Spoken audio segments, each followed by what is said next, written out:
What have you heard about famous jailbreakers? Which prisons do you believe are the most difficult to break out of? Several prisons meet that description, but let's take a look at one from the 1960s. Welcome to Crime Analyst. Today's video examines one of history's most clever prison escapes. It is considered one of the most secure prisons in the United States. Inmates attempt, but fail, to escape to freedom. It is a maximum security prison that has held the likes of Alvin Karpis and the Birdman of Alcatraz. But here's the issue with high security prisons. Convicts may sometimes outsmart the system. And the guards soon discovered that some of the detainees had struck it rich with their escape plots. Were they able to survive the ordeal? How did these convicts intend to escape Alcatraz? If you want to know the answer, watch the video until the end. Since the Civil War, Alcatraz, often known as the Rock, has kept prisoners on a lonely island in San Francisco Bay. Alcatraz was refortified into the world's most secure jail in 1934 at the height of a tremendous war on crime. Its eventual detainees included notorious public foes such as Al Capone and George Machine Gun Kelly, and criminals with a track record of escaping. Alcatraz was already a frightening environment in the 1930s, surrounded by the Pacific's chilly, choppy waters. More challenging iron bars, a system of strategically placed guard towers, and severe restrictions, including a dozen daily prisoner inspections, were all part of the makeover. It seems that escaping was nearly impossible. Despite the obstacles, 36 men attempted 14 different escapes from 1934 until 1963, when the jail was closed. Almost everyone was apprehended or died in the effort. As a result, there are no advantages to attempting an Alcatraz escape. Isn't that terrifying? The fate of 3 specific detainees, on the other hand, remains a mystery to this day. What are the names of the inmates? Who is making the decisions, devising the escape plan, and carrying out the tasks? Frank Morris, John Anglin, and Clarence Anglin are the members of this group. Let's look at their narrative and how they managed to get away. Frank Morris arrived at Alcatraz in January 1960 after being convicted of bank robbery, burglary, and other offenses, and many attempts to flee to jail.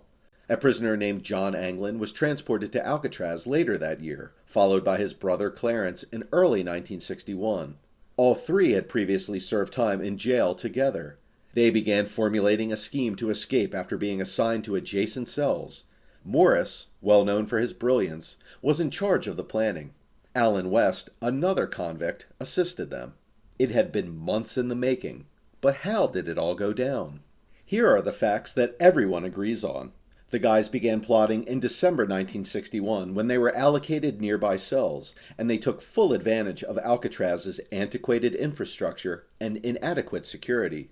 Over 6 months, they fashioned an inflatable raft and life jackets out of stolen raincoats. They placed the coats against hot steam pipes to seal the seams.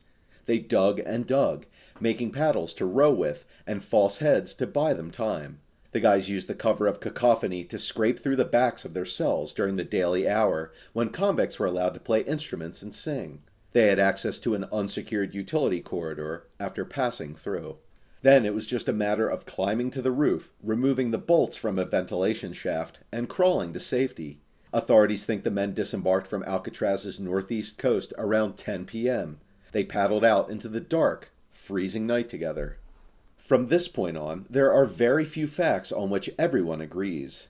It has been Alcatraz's greatest enigma for over 60 years. There were no bodies discovered, but there were no sightings that led to arrests. Their remains were never found, as many people speculated if they drowned in the turbulent San Francisco Bay or made it to safety. The United States Marshal Service maintains an open file on the escapees. Only when they reach the age of 99 will it be closed. Morris, John Anglin, and Clarence Anglin would be 95, 92, and 91 years old today if they were still living. What did authorities do after the escape? The FBI's San Francisco office issued leads to offices around the country to look for any data on the missing inmates and past escape attempts. The FBI also contacted the men's family and acquired all of their identifying information and requested that boat operators in the bay keep an eye out for debris. Within 2 days, authorities discovered a bunch of rubber-sealed letters relating to the men. They later found some paddle-like pieces of wood and rubber inner tube fragments in the water. A handmade life vest was also discovered washed ashore on Cronkite Beach, but they found no further things in the area after exhaustive searches. Now, let's put the strategy together. The FBI, the Coast Guard, the Bureau of Prison Officials, and others began to unearth additional evidence and piece together the brilliant escape plot as the days passed. Inmate Alan West, who didn't make it out of his cell in time, supported the authorities by supplying them with information. This is what they discovered. When one of the gang members stumbled upon some old saw blades in December of the previous year, they started making preparations. The plotters each loosened the air vents at the rear of their cells by meticulously drilling tightly spaced holes around the cover with rudimentary equipment, including a makeshift drill constructed from the engine of a broken vacuum cleaner, so that they could remove the entire portion of the wall. They covered the holes with anything they could find, such as a suitcase or a piece of cardboard. A communal unsecured utility tunnel ran behind the cells. After making their way along this hallway, they climbed to the roof of their cell block inside the building, where they set up a covert workshop.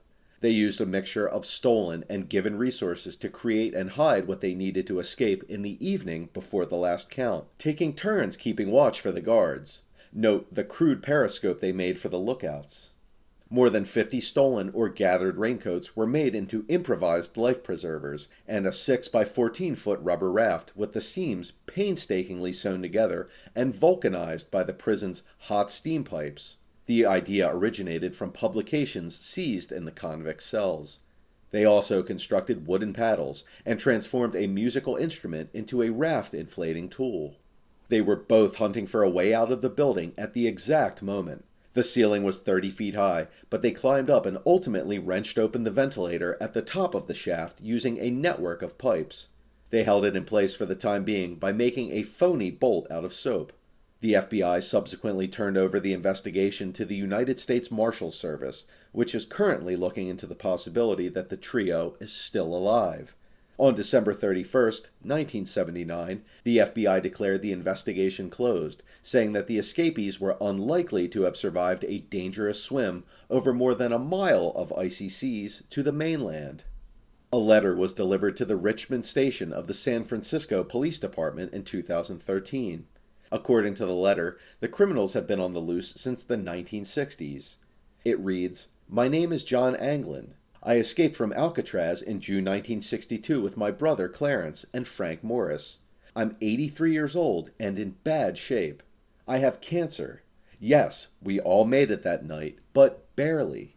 Though this is the first time someone claiming to be one of the guys has contacted police, it isn't the first piece of evidence indicating they might have survived. On the night of the men's disappearance, San Francisco police officer Robert Checkey saw what he described as a pristine white yacht out in the bay. It didn't have any lights on, but someone on board appeared to be shining a flashlight into the water. Police investigated the report, but could not locate the boat's owner or determine where it traveled next. Many have taken considerable measures to demonstrate that the guys may have lived, but the issue remains. Did they, in fact? What occurred afterwards is still a mystery. Did they successfully traverse the bay, get on Angel Island, and cross Raccoon Strait into Marin County as planned? Or did the wind and waves overcome them? We have come to the end of today's video. Do you think the trio made it out alive? If you enjoy this video, make sure to drop it a like. Don't forget to subscribe to this channel and click on the bell button to get regular notifications.